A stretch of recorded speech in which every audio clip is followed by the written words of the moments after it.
ఈరోజు వీడియోలో Eid special dessert sweet shop style బాదుషాని సింపుల్గా ఎలా తయారు చేసుకోవచ్చో చూపిస్తున్నాను. ట్రస్ట్ మీ, వీడియో మొత్తం చూడండి, పక్కా ట్రై చేస్తారు. దీనికోసం ముందుగా ఇలా ఒక 2 కప్పుల వరకు మైదా, చిటికెడు ఉప్పు, 1 స్పూన్ బేకింగ్ సోడా వేసేసి చక్కగా అంతా జల్లించేసుకుని, 1/2 కప్పు వేడివేడి నెయ్యి కానీ డాల్డా కానీ వేసేసి చక్కగా అంతా కలిపి కొంచెంగా నీళ్ళు పోసుకుంటూ పిండి మొత్తం కూడా ఇలా ముద్దలాగా చేసి ఒక 10 నిమిషాల పాటు మ్యారినేట్ చేసుకోండి.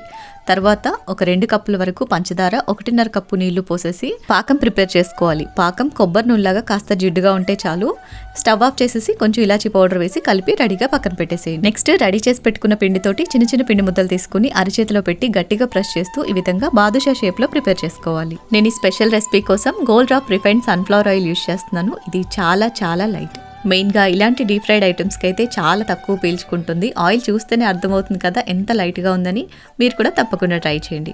ఈ ఆయిల్ గోరువెచ్చగా ఉన్నప్పుడే బాదుషాలన్నీ కూడా వేసేసి వాటంతట అవి పైకి వచ్చిన తర్వాత 2 వైపులకు కూడా టర్న్ చేసుకుంటూ మంచి గోల్డెన్ బ్రౌన్ కలర్ వచ్చేంత వరకు ఫ్రై చేసుకుని పాకంలో వేసేసుకోవాలి. జస్ట్ ఒక 3 నిమిషాలు పాకంలో ఉంచారంటే చాలు, పాకం చక్కగా పీల్చుకుని ఇలా డబుల్ అయిపోతాయి. చాలా టేస్టీగా ఉంటాయి. తప్పకుండా ట్రై చేయండి. వీడియో నచ్చితే లైక్ చేయండి. Thanks for watching.